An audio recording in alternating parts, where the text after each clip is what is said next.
Nowadays, the Switch 1 costs around £200, and for every new feature that the Switch 2 has, I'm going to calculate how much I'd personally pay for each of the new features. Will my total price be more than the actual price of the Switch 2, meaning it's a bargain, or will it be lower, meaning that the Switch 2 is overpriced, in my opinion?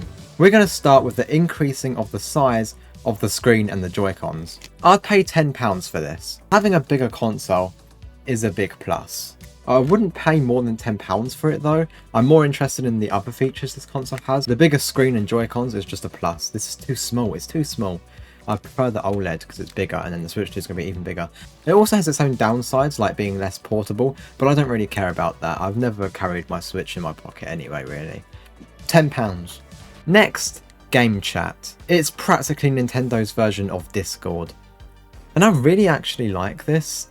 Being able to play together on call should be something you can do with just a console and not a PC or a phone. So this is a win. How much would I pay for this feature though?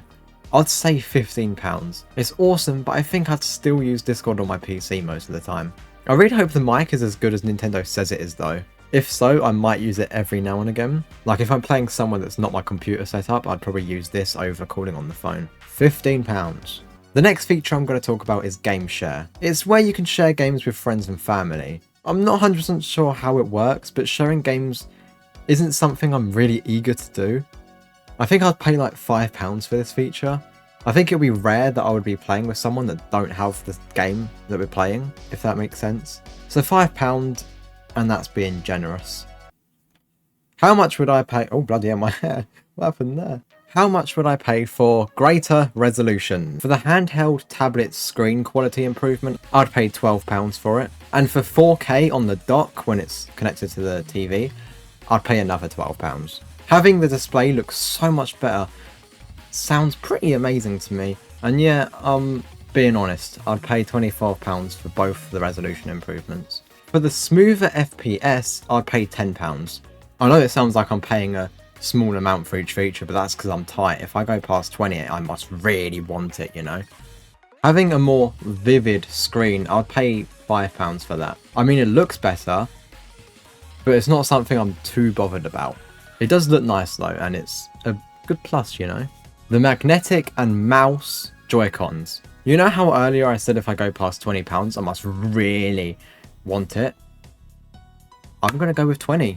I'm going to go with £20.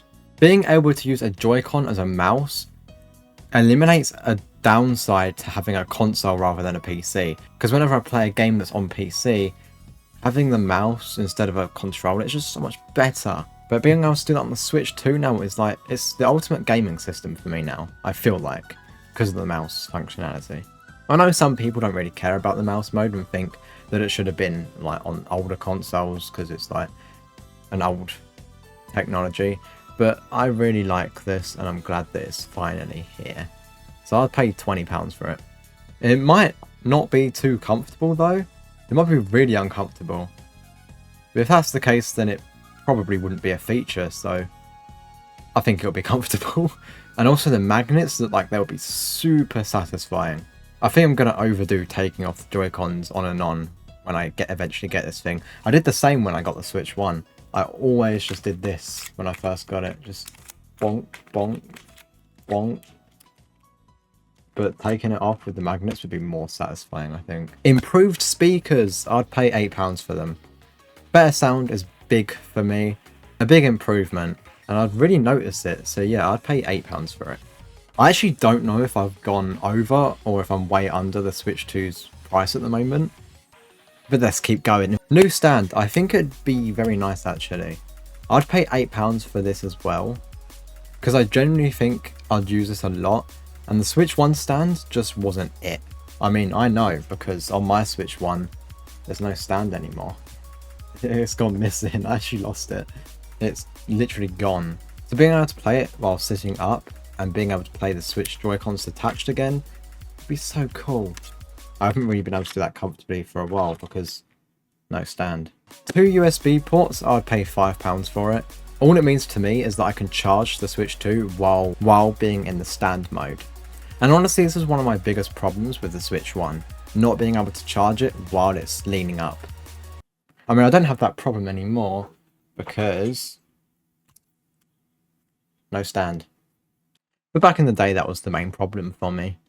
Hello guys, welcome back to another video here. Today I'm going to be playing Super Mario Maker 2. So honestly, I'd pay £8 for it actually. Add an extra £3 on there. Yeah.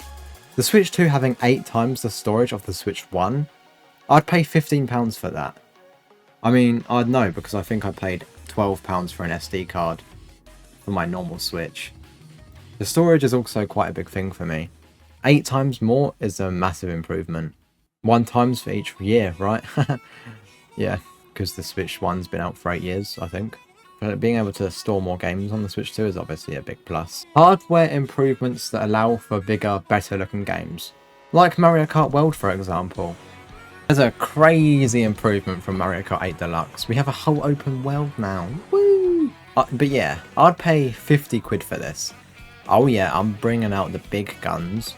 £50 to be able to unlock access to better games through the hardware improvements.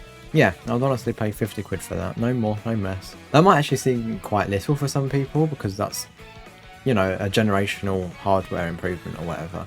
But to me, that's a lot just to have access to better looking games. It is now time to see if my total price is more or less than the Switch 2. If my price is more, then I'm definitely buying the Switch 2.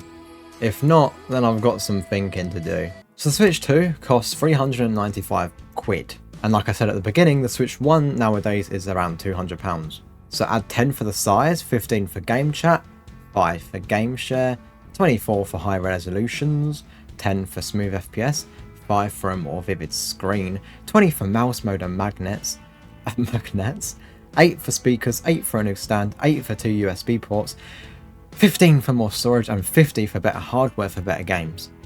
So in total, I believe the Switch 2 is, to me, worth 378 quid, which is just below how much it actually costs. £17 lower, which is very close actually, but I wouldn't mind paying £17 to have all of these features combined. So yeah, I'd say the Switch 2's price is worth it in my opinion. If you enjoyed this little video, please subscribe. I want to make more videos on the Switch 2 in the future. Bye bye.